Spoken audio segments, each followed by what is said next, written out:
Hold tight, a child's journey. Good day. Today we are analyzing a case study about platelet abnormalities. So here is the case study. A 6-year-old boy had repeated nosebleeds and a tendency to bruise.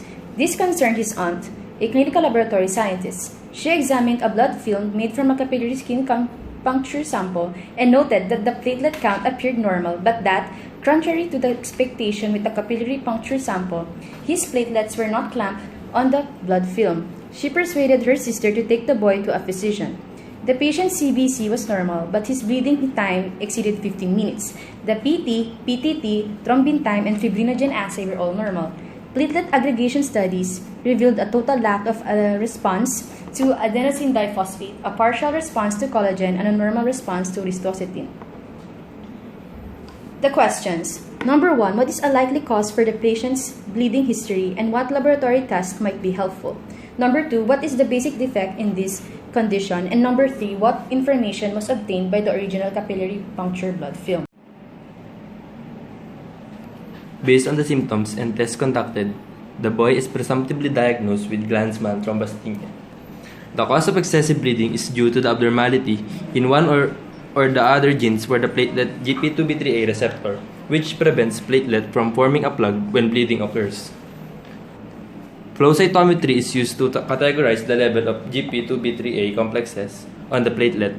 Through there are differences in the GP2B3A receptor levels. Thus, this does not predict the severity of bleeding in Glanzmann thrombocythemia.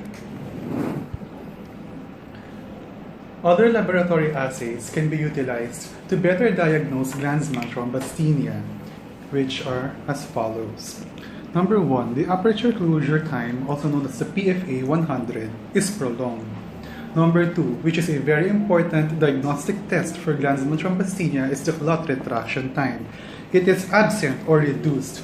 Therefore, there is no clot that was protruded from the serum. Platelet release reaction is also abnormal. Platelet retention test, which uses glass, is absent or reduced. Platelet retention test uses a glass for the adherence of platelets. Upon adherence, there will be aggregation.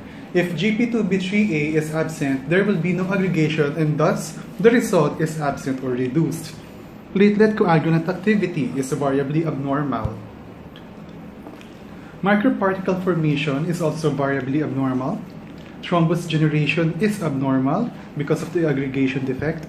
Platelet spreading is also abnormal. Platelet adhesion is also found out to be abnormal. There is a reduced level of alpha-2b beta-3, which concludes that Glanzmann thrombocythemia is not only a qualitative disease of the glycoprotein 2b3A, but also a quantitative disease of the alpha-2b beta-3 integrin. There is also a reduced level of alpha-v beta-3. The reduced platelet fibrinogen count was also found out in Glanzmann thrombocythemia. These are the aggregation tests used for Glanzmann thrombocythemia. Using ATP and thrombin, it was further recognized that there was a shape change in the platelets, but there was no aggregation.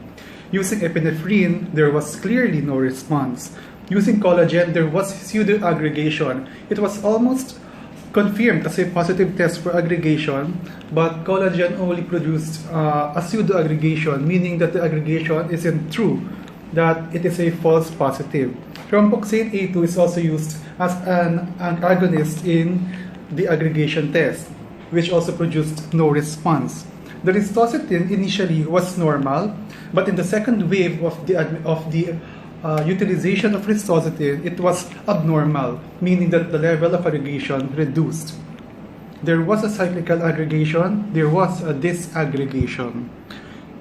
This is a picture that illustrates the aggregation test of Glanzmann thrombocythemia. Here we can see that ristocetin test is clearly initially positive, which is characterized by the high level, and second wave is negative or reduced.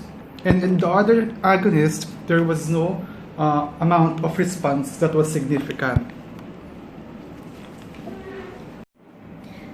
So number 2, the basic defect of Glanzmann thrombocythemia is the missing or defective glycoprotein 2b3A. that essentially binds to fibrinogen, von Willebrand factor, fibronectin, and vitronectin.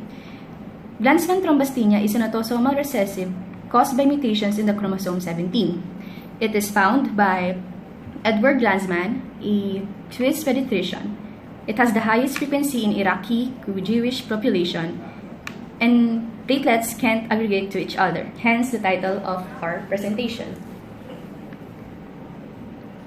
So there is a defect in platelet function, namely the ability to retract clots. The picture below shows an example of a blood film of a patient with Glanzmann thrombasthenia. As you can see, there are no clumping.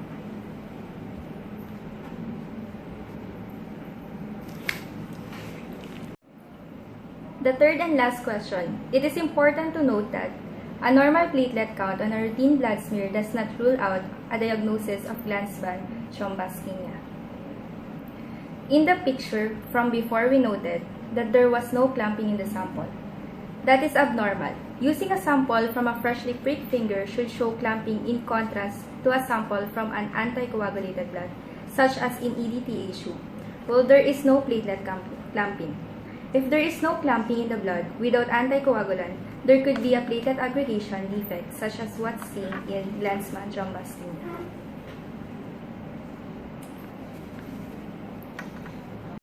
So here are the references used for this presentation.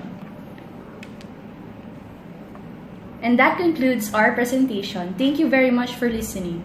Have a good day.